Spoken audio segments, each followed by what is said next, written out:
നിങ്ങളുടെ ഇഷ്ട പരമ്പരകൾ എക്സ്ക്ലൂസീവായി സൺ നെക്സ്റ്റ് ആപ്പിലൂടെ തികച്ചും ഫ്രീ ആയി. ഇപ്പോഴേ ആപ്പ് ഡൗൺലോഡ് ചെയ്യൂ.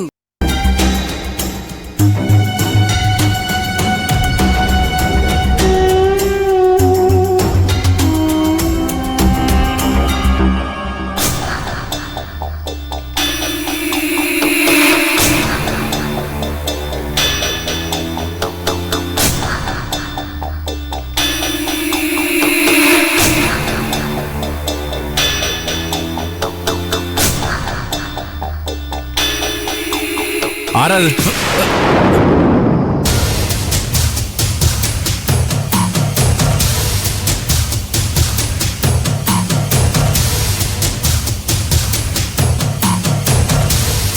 നീ ഇവിടെ ഒളിച്ചു നിൽക്കായിരുന്നല്ലേ? ഒളിച്ചു നിന്നൊന്നുമല്ല. ഞാനേ അശോകന്റെ ഫോണിൽ ട്രൈ ചെയ്യായിരുന്നു. റേഞ്ച് കിട്ടുന്നില്ല. അതുകൊണ്ടാ.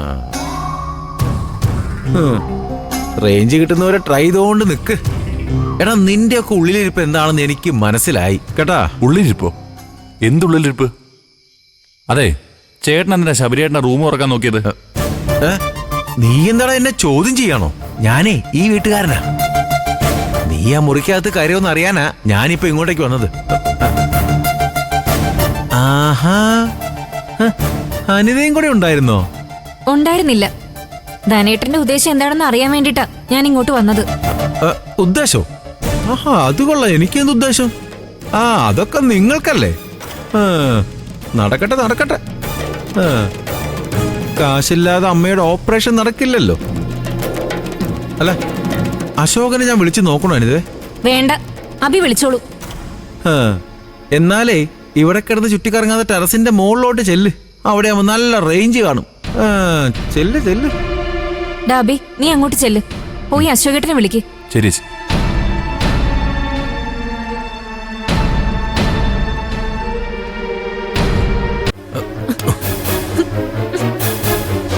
കൈവിട് ധനേട്ടാ. വിട്. വിടടോ. അനിതേ, അമ്മയുടെ ഓപ്പറേഷൻ 1 ലക്ഷം രൂപ ഞാൻ തരാം. അതെന്റെ കയ്യിലുണ്ട്.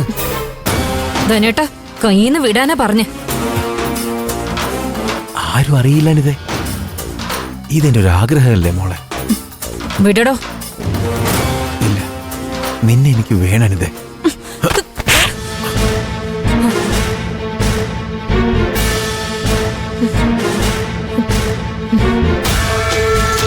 എന്റെ അനിയനെ അറിയിക്കണ്ടെന്ന് കരുതിട്ട് ഞാൻ ഒച്ചവയ്ക്കാതിരുന്നു.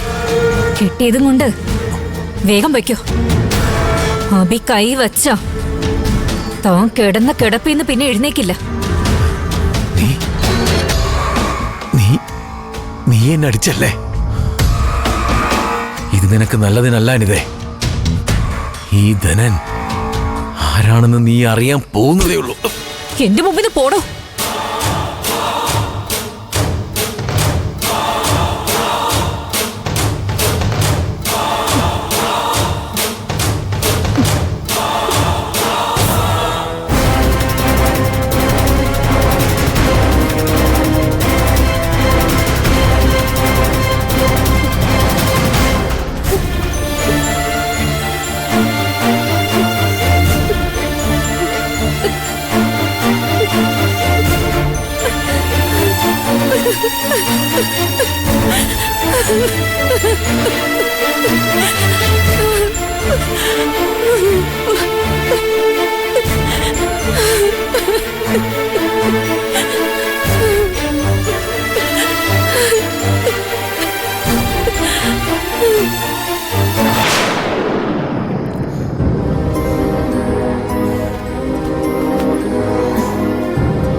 ഇതോടെ ധനേട്ടാ, ഇങ്ങേരി പാതിരാത്രിക്ക് ഇതെങ്ങോട്ട് പോയി? എന്റെ ഈശ്വരാ, ഉറക്കത്തി എണീറ്റ് നടക്കുന്ന സ്വഭാവമുള്ള മനുഷ്യനാ. ഇനി എങ്ങോട്ടെങ്കിലും പോയി കാണുമോ ഭഗവാനെ?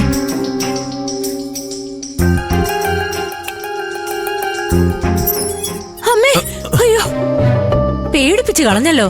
നിങ്ങളത് എവിടെ പോയതാ മനുഷ്യ? ഞാൻ പിന്നെ നിന്നും കുണുങ്ങാതെ കാര്യം പറ. എന്ത് കാണാനാ നിങ്ങൾ ഞാൻ അറിയാതെ എണീറ്റ് പോയത്? അത് പിന്നെ ഞാൻ എന്തോ ഒരു ശബ്ദം കേട്ടിട്ടേ ഉറക്കം ഞെട്ടിയതാ വാസന്തി. ശബരിയുടെ 5 ലക്ഷം രൂപ മോളിൽ സൂക്ഷിച്ചിരിക്കല്ലേ, വല്ല കള്ളനും കയറി എടുത്തുകൊണ്ട് പോയാലേ നമ്മളും കൂടി അതിന് സമാധാനം പറയണ്ടേ? നമ്മൾ എന്ത് സമാധാനം പറയാനാ? നമ്മളെ വിശ്വാസം ഇല്ലാത്തോണ്ടല്ലേ ശബരി അച്ഛനെ ഏൽപ്പിക്കാൻ പറഞ്ഞത്. അച്ഛന് വിശ്വാസം അനിതയും.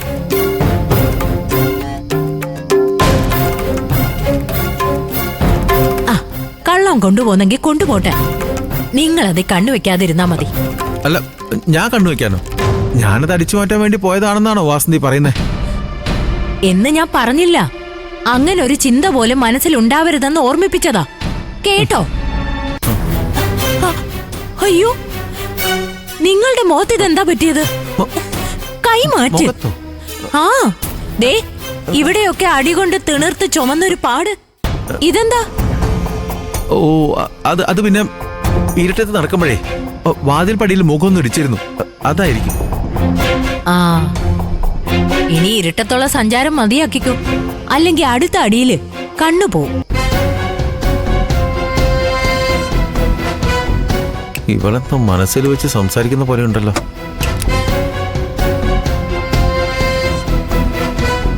വന്ന് കിടക്കാൻ നോക്കൂ മനുഷ്യ, രാവിലെ എണീക്കാനുള്ളതാ.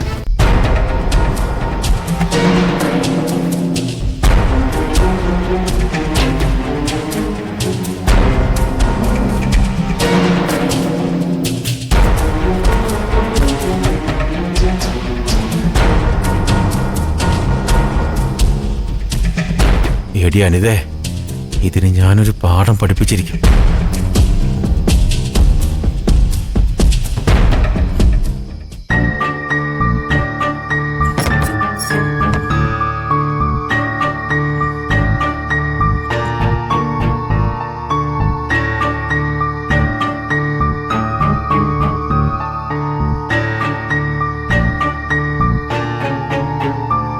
സച്ചിയെങ്കിൽ അമ്മയെ വിളിച്ച് പണം കൊടുക്കോ? അങ്ങനെ കൊടുത്തെങ്കിൽ അത് എന്നെയും ഏട്ടനെയൊക്കെ അദ്ദേഹം ചെറുതായി കാണുന്നു എന്നല്ലേ അർത്ഥം? സച്ചിയെങ്കിൽ അങ്ങനെ ചെയ്യോ?